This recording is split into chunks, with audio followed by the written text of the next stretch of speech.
JB, estou aqui no Instituto Histórico e Geográfico de São Vicente com o Paulo Eduardo Costa, que é alguém que conhece a nossa história de trás para frente, conhece todos os atores principais da nossa região, e eu estou na casa que foi de Gustav von Pritzelwitz. É isso, Paulo? Exatamente. O barão Gustav Kurt von Pritzelwitz e da baronesa Hildegard Helwig von Pritzelwitz moraram nessa casa. Eu treinei para falar esse nome. A história é fantástica. Eu quero te mostrar um pouco da casa, JB, que é linda, que tem a história de São Vicente aqui, inclusive da Semana de Arte Moderna. Ela teve início aqui dentro, nesta sala onde nós estamos, com a Anita Malfatti, Tarsila do Amaral, Oswald de Andrade, Mário de Andrade. Todos estiveram aqui Menotti Del Pique, que morava em São Vicente, que era editor-chefe do jornal A Tribuna, à época. Também estava aqui. Vitor Brecheret, que morava a princípio na Rua José Bonifácio, depois mudou para o Parque Prainha.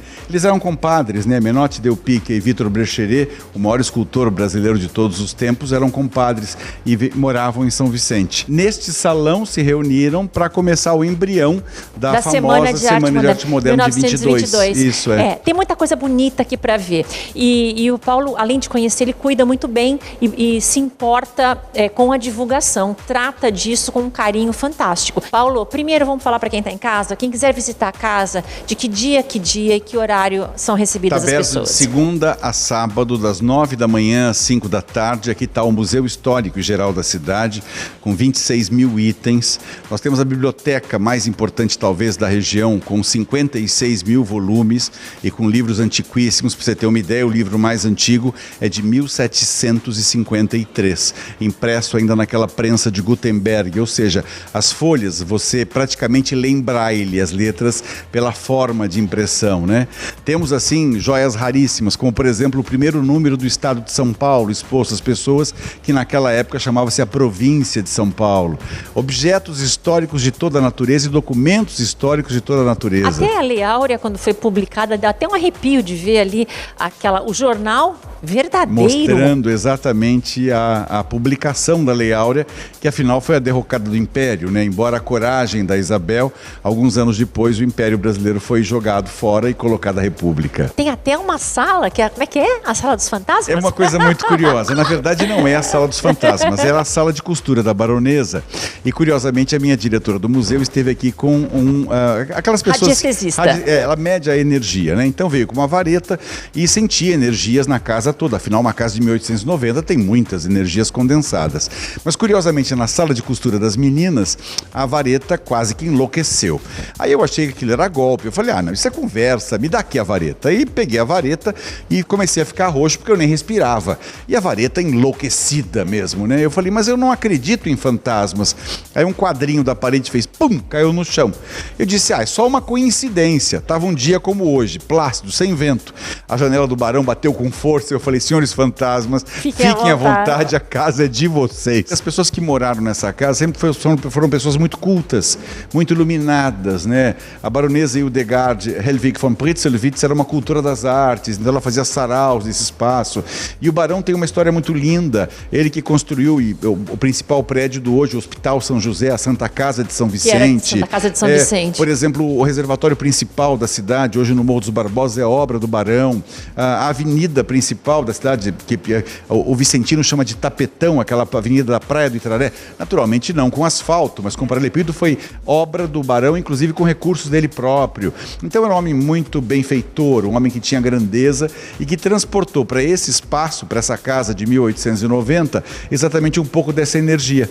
A casa é tombada pelo Conde Fazio, pelo Conde Fati, pelo Ifan, e dentro da propriedade, Letícia, tem uma casa ainda mais antiga, que é considerada a casa mais antiga de São Vicente, que é a casa do Coronel Lopes, ou do Coronel José Lopes dos Santos.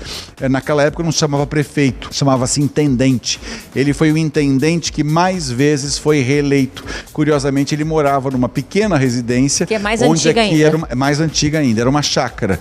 Aí o Karl Helwig, que era o sogro do barão, comprou a propriedade, mandou construir essa bela residência para que quando o barão chegasse, ofereceu de dote, como se fosse a casa, para que eles pudessem morar. Então a baronesa e o barão moraram aqui até 1943. E os móveis todos, esse piano tem quanto? É de quanto que você falou? 1804. 1804. Tem Essa cadeira 218 anos. eu toquei ali Essa pra sentir. cadeira era do Barão de Itararé, exatamente. Barão do de Itararé, acervo. 1800. E 26, 27, 28 nessa faixa. Você sabe que o Barão acabou saindo daqui de uma maneira muito curiosa.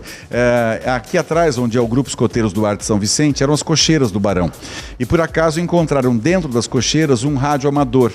E com a suspeita de que o Barão, que falava alemão e português com fluência, fosse um espião nazista, então ele foi convidado a ser confinado numa das suas fazendas em Limeira, no interior de São Paulo. Na verdade, depois ele comprou várias fazendas e, curiosamente, a paixão pelo Brasil era tão grande que ele morreu no Brasil em 1985, em Curitiba. Ele nunca mais voltou para a Alemanha. Ele realmente tornou-se brasileiro. A casa também tem cursos, né, Paulo? Para quem tiver interesse, há cursos aqui disponíveis para a população? Cursos de toda a natureza. Nós temos todos os instrumentos musicais, piano, teclado, violão, violino, que as pessoas agora estão procurando muito porque é um instrumento lindo, computação, inglês, línguas de toda a natureza, restauro, teatro, cinema, um pouquinho de tudo. Se você quiser qualquer curso e procurar uma coisa, corte, costura, estilismo, culinária, gastronomia. Tudo isso tem aqui, Paulo? Panificação. Inclusive, nós trabalhamos para formação profissional e normalmente temos bolsa de estudos para as pessoas mais carentes. São 370 alunos, mais ou menos, todos os dias frequentando esse espaço.